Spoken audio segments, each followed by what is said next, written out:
I used to work the night shift at a small hotel. 3 floors, about 40 rooms. Not a busy place. Never loud. Just the faint hum of the air conditioner and dim yellow lights that barely cast a reflection on the glass. Night shifts were so quiet that even a single footstep felt unnaturally loud. And maybe that silence is why I can never forget what happened that night. It happened over a year ago, but in my mind, it still feels like it happened last night. Hash 11 p.m. He arrived. The door buzzer echoed through the thick silence. I stepped out and unlocked the door. A tall, thin man wearing a baseball cap and jeans stood outside. He asked if we had any rooms. I gave him the price. He nodded and handed me a card. Everything seemed normal, until I handed him the key. He stood there staring at me for 4 seconds straight, emotionless, unblinking, his eyes looking through me rather than at me. I forced a polite smile and watched him step into the elevator. The door closed, leaving behind a strange heaviness I couldn't name at the time. Fear. Midnight. He never went to his room. I was on my phone when I suddenly noticed him again, back in the lobby. He didn't approach the desk, didn't say a word, just walked past me and sat down on the sofa facing the TV, which was turned off. No reflection, no movement. Just him, sitting there like a statue. At first, I thought he couldn't sleep. Guests sometimes wandered around at night. But after half an hour of watching him sit motionless, eyes fixed on the black screen, unease crept up my spine. He didn't fidget, didn't check his phone, didn't yawn. He looked like a corpse that remembered how to sit upright.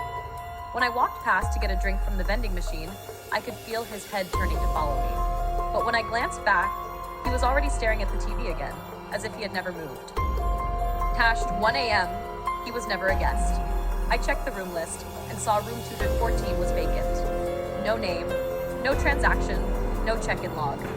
I called the room, no answer. Checked the electronic lock, not a single entry. That cold realization hit me hard.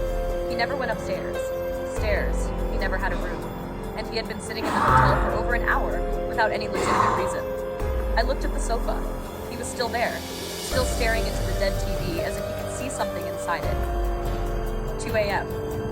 He began moving through the darkness. At some point, I looked up again and he was gone. My stomach dropped.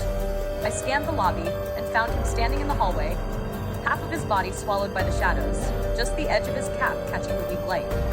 He stood perfectly still, as if waiting, or watching something or someone, unseen. Then he slowly walked back to the sofa and sat down like nothing had happened. I called my manager. She told me to keep an eye on him and call the police if necessary, but I already knew it was necessary. He started watching everyone. I checked the security cameras. He walked down the hallway, then pausing at the end for minutes at a time.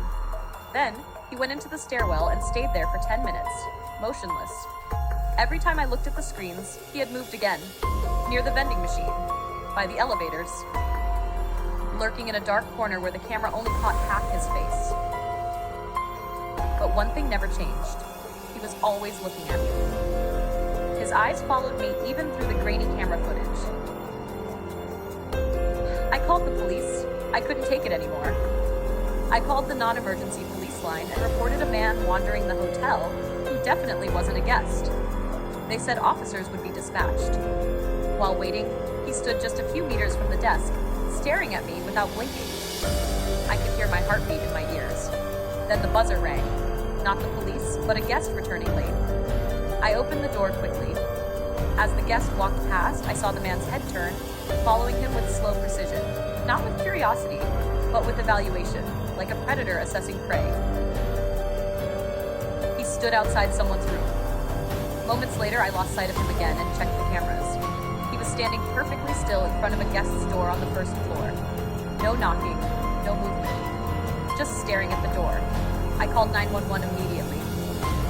The worst moment as I watched the cameras, he suddenly returned to the lobby and walked straight toward the front desk. Slow, heavy steps. He leaned in close and whispered, in a soft yet bone-chilling voice, "Is there anything to eat?" My throat tightened. You can use the vending machine," I managed to say. He smiled, a small warped smile, and walked away. All I could do was stare at the clock and pray the police would arrive quickly. 4:10 a.m., the police arrived. Two officers entered the lobby. The man was sitting on the sofa again, as if he had been waiting for them. They spoke to him for a few minutes, checked his ID, asked a few questions, then escorted him outside. One officer came back and told me, he's not a guest. The card he used earlier was stolen. No reservation, no belongings, no legitimate reason to be here. They charged him with trespassing and using a stolen card. Only the fear remained. After they left, I spent the rest of my shift glued to the cameras, jumping at every flicker of movement. Every shadow looked like him. Every still image felt like he was hiding just out of frame. What haunts me the most isn't his stare, or the way he wandered the hotel for hours like a ghost. It's knowing that he was there all night, watching me, watching other guests, and he was never supposed to be inside the hotel at all.